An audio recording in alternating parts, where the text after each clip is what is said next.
We're talking UFC 205. Conor McGregor, Eddie Alvarez, just a few short weeks away. Right now, Kenny, Conor McGregor holding as a minus 140 favorite. Eddie Alvarez is the plus 110 underdog. Again, I've said I see value on the Conor McGregor side before. We're polling all of our guests leading up to the fight as to where they might fall on this fight. And I know at least right now, a few weeks out from our conversations off the air, you are leaning in Conor's direction, yes? I am, and I'm kind of surprised at how many people are going with Eddie Alvarez. I think Eddie certainly has a good chance of winning the fight.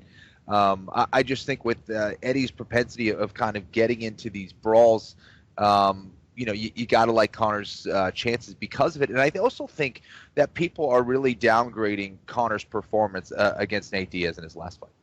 I agree, and you and I really believe that McGregor's frame is custom built for this weight class, and I think this is where he's going to do the bulk of his damage in the UFC, whether as the champion or a perennial contender type. So Conor McGregor right now at least is a slight favorite in the co-main event, UFC welterweight championship.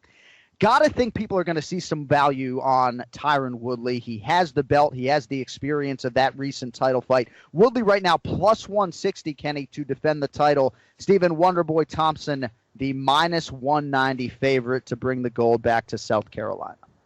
Yeah, I find that interesting. Listen, with Tyron Woodley, I think he's going to have that threat of the takedown in the mind of Wonderboy Thompson, in the hopes that it shuts down his striking a little bit, that Wonderboy becomes hesitant moving forward. And we also can't forget about Woodley's speed. This guy can close the gap just as quickly as Thompson in a different way, but with his right hand. So I think it's a fascinating fight. It's a great fight. It's going to be fun while it lasts. And I think if Woodley can get off to a good start, a quick start like he usually does, he's going to be tough to beat. I do favor Wonderboy as that fight kind of moves past the second round. We've had both of those guys on the podcast here within the last month. We might grab Woodley again if he can step away from Champ Camp. How good is Champ Camp, by the way, Ken Flo? I love it. I love it in the videos. Very good.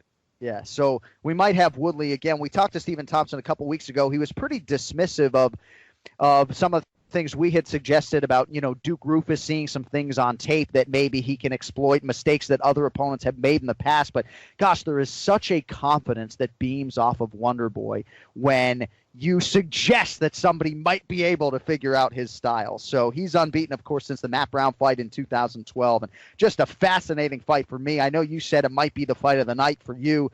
I just am really curious to see how that fight plays out, at least from a betting standpoint, though. I'll admit to being surprised this morning and seeing Woodley as high as plus 170 in some spots. My prediction for the fight of the night at UFC 205, the strawweight championship fight, Joanna Jędrzejczyk right now a minus 375 favorite. The comeback on her fellow Pole, Karolina Kowalkiewicz at plus 305. Prohibitive price here on Jędrzejczyk, Kenny. Now, you remember when she fought Claudia Gadelha, it was a very close fight, at least according to Las Vegas. I think it closed with maybe Joanna around minus 150 or so, maybe not even that high, but a near 4-1 favorite as she takes on Kowalkiewicz November 12th at MSG. Well, I love this fight. Two undefeated Polish fighters going at it here. I think that Joanna's speed is still going to be a factor for Karolina, who also likes to brawl. She loves to show her toughness. So she might be getting a beating from Joanna Jędrzejczyk.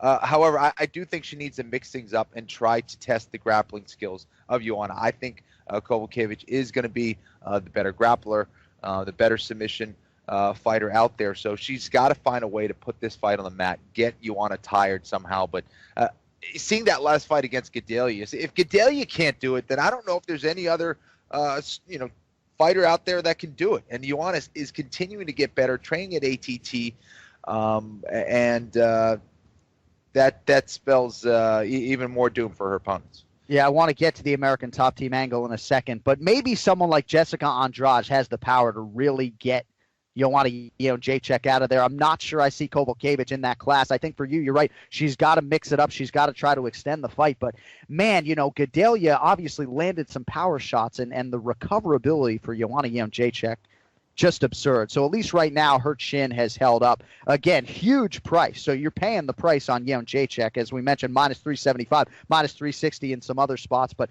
I really feel like Jessica Andrade, Joanna Jędrzejczyk is the most interesting stylistic clash that can be put together next to the title fight that you're going to get at UFC 205. Now, as far as the American Top Team angle is concerned, Kenny, it was sort of interesting to hear Mike Brown recount it for us a week ago, how it was sort of just an undercover, sort of behind-the-scenes phone call that came in from Mike Brown about the possibility of her training there. And I know Mike said this on our show repeatedly, but, I mean, what else can be said about Jędrzejczyk that after the Gadelha fight, all she's thinking about is, how can I make sure I stay ahead of the Joneses, and moves everything to American Top Team in Coconut Creek, Florida. Most people think it'll pay dividends here coming up on November 12th, but at this stage of her career, undefeated, the timing, I think, is pretty perfect, and I think it's going to be interesting to see how Joanna goes about trying to take her game to the next level.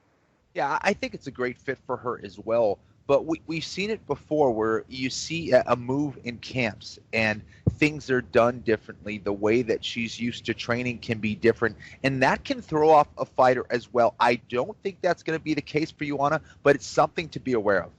Do you think the Gadelha fight raised some concerns for her, or there were any red flags that made her think I really need to shore some things up? Because ultimately it certainly wasn't broken. It wasn't a perfect fight against Gadelha. But it wasn't broken, yet she seemed to want to take this step.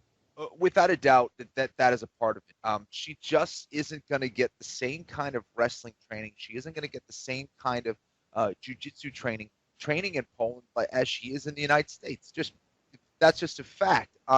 I also heard that perhaps some of the business practices that she was involved with maybe some of the people around her, weren't the best situation for her. Yeah. And I heard that she was trying to get out of Poland because of that.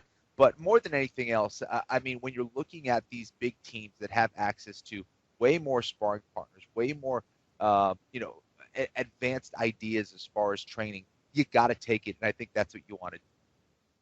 All right, moving up the main card, UFC 205 at Madison Square Garden. We're going to talk to Chris Weidman here coming up in about 10 minutes. He's the minus 185 favorite, Kenny. Yoel Romero at plus 150 right now. Again, we talk about underdogs in mixed martial arts. And when you're betting any sport, ultimately you're betting the number and not the team or the athlete. And you have to recognize that. You're betting a number. Tattoo it on your inner left forearm if you have to. You're not betting the fighter. You're betting the number. And in MMA, oftentimes the underdog number is more appetizing to me. What do you think about Weidman right now, minus 185 against Yoel Romero? I think it's pretty interesting, and I think that's relatively accurate. I think Chris Weidman has been more consistent. When he is healthy, you know what you're going to get with Chris Weidman. Yoel Romero sometimes can fall asleep during fights and make mistakes where he's getting caught with big shots. He does fade later in the fight, so I think that's pretty accurate measurement. Now, a sharp bettor would hate to hear me say this, but some people might throw out there, Chris Weidman's just going to be hard to beat in that building that night. And certainly when you're fighting at home as he is here, it can go one of two ways. Well, it can go one of any number of different ways, but it can really be something that buoys you, or it can be something that emotionally is harder for you to deal with. I think for Weidman, he's going to be buoyed by that crowd, and I think you're going to have to knock him unconscious to beat him that night. So Weidman Romero, another fight on the main card, UFC 205. Donald Cowboy Cerrone, Kenny, minus 170. Kelvin Gastelum is plus 140. And this I can just see Joe Silva in his basement with the octagon to his left making this fight. And I know it wasn't the fight that was initially made. Of course, that was going to be Donald Cerrone and Robbie Lawler, but just sort of smiling as he puts this fight together sort of on his way out the door. I'm really excited to see them close the octagon door behind Cerrone and Gastelum November 12th. Yeah, this is another one that's just ridiculous. I've been seeing Kelvin a lot in and around the studio in Burbank and stuff, and been able to talk to him about his training. He's been training extremely hard, already getting the weight down and taking this fight very seriously. Obviously, beating a guy like Cerrone is huge for his career. That's a big name. And with what Cerrone has been doing at 170 pounds, I think it'd be a big win as well. So Kelvin realizes how important this is. Cerrone has been on an absolute tear and wants to continue on that tear at 170 pounds. Never looked better, man. Very confident. I think size-wise, he's going to have some problems with Kelvin. Has to stay moving and has to stop those takedowns. Not a fight that I would be racing to the window to bet, but I certainly can't wait to watch it. And rounding out the main card, actually, this is the main card opener at Madison Square Garden in the bantamweight division. Raquel Pennington, a plus 167 underdog. Misha Tate is the minus 205 favorite there. So maybe some value on the underdog, Rocky Pennington there. Prelims on FS1, Kenny, the featured prelim in the featherweight division. Frankie Edgar, minus 360. Jeremy Stephens is plus 280. Jeremy Stephens is in the cardiovascular shape of his life. He has more power than almost anyone at 145 pounds. And with all due respect to the future Hall of Famer Frankie Edgar, might be my favorite guy on the roster, Stephens shouldn't be anywhere close to plus 280 if you ask me. Yeah, I think Jeremy Stephens probably has a little bit better chance than that. When you talk about his power, and sometimes Frankie's, propensity for getting hit, I think that, yeah, it should be a little bit closer. Stephens loves to stand up and fight. I think he's got to stop those takedowns. If he can do that, he definitely has a good chance. Frankie Edgar is not going to stop moving out there. That's one thing Stephens needs to be aware of and just needs to stay calm and composed throughout that night. But what an amazing fight. I mean, that's how good this card is when you have Frankie Edgar and Jeremy Stephens as the prelim, as the main prelim on FS1. That's ridiculous. This card is embarrassing, the talent. It is unbelievable. And to think that it could leave UFC 200 in the dust, I mean, that's exactly what it's doing, at least as I look at this on paper. And by the way, I just checked bookmaker.eu. They've got Frankie Edgar minus 305 and Jeremy Stephens plus 250. So plus 280 I saw this morning, probably about as good a price as you'll get on Lil Heathen against Frankie Edgar. Lightweight division here, Kenny. Again, this is not on pay-per-view. You're essentially getting a pay-per-view on FS1 on November 12th. Khabib Nurmagomedov minus 270. Michael Johnson plus 225. Your thoughts? Another amazing fight. Khabib, I know he's been at AKA for a little while now. This is a guy who spars regularly and moves around regularly with Luke Rockhold. And this is how strong and how confident they are in Khabib. The fact that he can move around with a guy as big and as good as Luke Rockhold. But Michael Johnson really could be a spoiler here in this fight. I know people are going to say I'm crazy, but Michael Johnson can wrestle from the outside. In the clinch, he might not be as good as Khabib Nurmagomedov, but if he can stay moving like he can, if he can keep the pace that he kept against a guy like Edson Barbosa and stay busy, stop those takedowns, and perhaps pressure Khabib, who doesn't like moving backwards in a fight, he might be able to pull off an upset here. Khabib obviously has been very vocal about getting that next title shot. He needs to win, and he needs to win impressively. So I think there's a little bit of pressure on him to go out there and perform in this fight against Michael Johnson. And for Michael, I think he's got no pressure at all heading into this fight. So kind of I'm not going to say that he's going to get upset, but the stage is kind of set here for him. Yeah, Johnson had a lot of pressure, obviously, against Dustin Poirier, and couldn't have handled it any better during fight week and on fight night. So we'll see how he does against Khabib Nurmagomedov. Another FS1 UFC 205 prelim here. Tim Kennedy minus 225. Rashad Evans plus 180. Among the many predictions I made, Kenny, when we were at ESPN that hasn't gone right, I predicted that Tim Kennedy would win a major promotions middleweight championship by this point of his career. Now, part of it has been inactivity for one reason or another. Certainly the Yoel Romero fight, which I thought should have been a win, ended up being a setback that sort of took him out of immediate title contention. Rashad Evans moving down to middleweight for the first time in his UFC career, and I don't mind the move. I just think it's a tough opponent, man. I mean, Tim Kennedy makes for about as suffocating a night at the office as any fighter on the roster in any division. There's no doubt about that. And Rashad really has two opponents here in this fight. He's got the weight, making the weight for the first time, getting your body down, and then having the confidence to go out there and perform at that weight for the first time. So I'm a little bit nervous for Rashad in that regard. I think he's going to make the weight, but then it's having the confidence to go out there and say, I'm going to perform, I'm going to have my body move better or as good as when I was fighting at 205. And that is going to be a little bit of a hurdle for Rashad, who kind of mentally has struggled a little bit. I think that he hasn't shown his true potential, despite being a 205-pound world champ in the UFC. I still don't think we've seen the best of what Rashad has in his game. And if that comes to fruition here against Tim Kennedy, I think he can win this fight. He can wrestle. He can stop those takedowns against Tim Kennedy. Rashad is very good with his wrestling and jiu-jitsu game as well.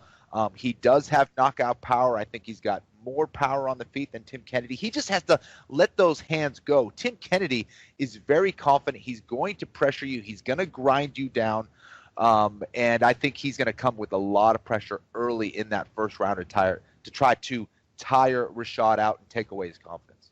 Outside chance that this show will be broadcasting live from the Blackzilians training camp next Monday to talk to Rashad Evans about this fight. I'm fascinated to see where his head is at.